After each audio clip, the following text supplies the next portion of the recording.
தோல்வி நிலையென நினைத்தால் மனிதன் வாழ்வை நினைக்கலாமா?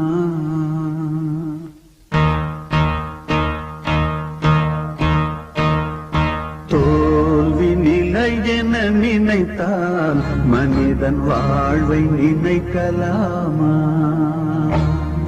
வாழ்வை சுமையென நினைத்து தாயின் கனவை மிதிக்கலாமா?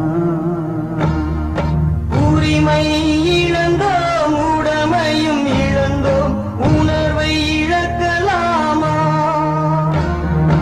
உணர்வை கொடுத்து உயிராய் வளர்த்த கனவை மறக்கலாமா? தோல்வி நிலையென நினைத்தால் மனிதன் வாழ்வை நினைக்கலாமா?